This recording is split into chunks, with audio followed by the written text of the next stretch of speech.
আসসালামু আলাইকুম, welcome to my channel. আজকে হঠাৎ কিছু মিষ্টি খেতে ইচ্ছে করছিল। কেক, পুডিং, চকলেট সবকিছুই মাথায় এলো, কিন্তু কোনো কিছুতেই মন বসছিল না। তারপর ভাবলাম একটু সেমাই রান্না করে নিই। দুধে রান্না করা সেমাই কথা মনে হতে আমার কেন জানি জিভে জল এসে গেল। দারচিনি, লবঙ্গের হালকা সুগন্ধ আর এক চামচ নিয়ে মুখে দিলেই যে মিষ্টির স্বাদটা ছড়িয়ে পড়ে, একদম স্বর্গীয়। ব্যাস ঠিক করলাম আজকে সেমাই রান্না করব। তো চলুন শুরু করা যাক। প্রথমে একটা হাঁড়িতে আমি ১ লিটার দুধ নিয়ে নিয়েছি। কম আঁচে ধীরে ধীরে ফুটে ফুটে ওঠা পর্যন্ত অপেক্ষা করব। এখন এতে তেজপাতা, দারচিনি আর লবঙ্গ দিয়ে দিব। এই মসলাগুলো একটা দারুণ সুগন্ধ আনবে, যা সেমাই আরো বেশি মজাদার করে তুলবে। যখন দুধ একটু ফুটে আসবে তখন চিনি দিয়ে দিব। চিনি মিশিয়ে একটু নেড়ে নিব, যাতে ভালোভাবে গলে যায়। এখানে আমি আমার স্বাদ মতো চিনি দিয়েছি। আপনারা প্রয়োজনে আরো বাড়িয়ে নিতে পারেন বা কমিয়েও নিতে পারেন। এই সেমাইটা রান্নার পর ঠান্ডা করে ফ্রিজে রেখে খেতে আমার অনেক ভালো লাগে।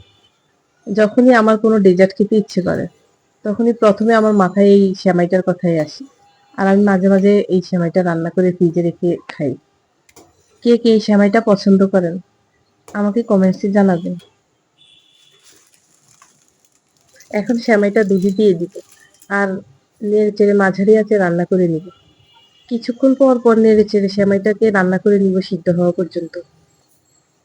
ভিডিওর এই পর্যন্ত যদি কেউ থেকে থাকেন আর আমার ভিডিও যদি আপনাদের কাছে ভালো লাগে, তাহলে আমার চ্যানেলটাকে সাবস্ক্রাইব করবেন আর একটা লাইক দিয়ে আমার পাশে থাকবেন।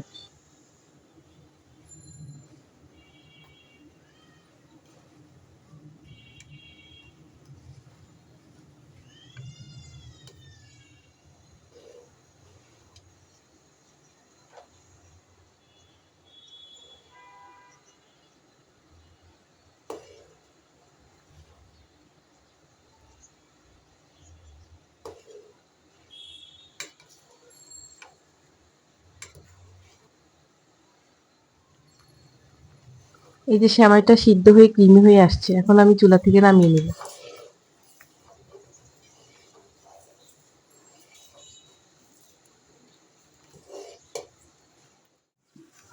আমার মজাদার সেমাই একদম রেডি। একটু ঠান্ডা হলে পরিবেশন করব। ঠিক যেমন চেয়েছিলাম তেমনই স্বাদ হয়েছে। আপনারাও ট্রাই করে দেখুন। তো আজ এই পর্যন্তই। দেখা হবে পরের কোনো ভিডিওতে। আল্লাহ হাফেজ।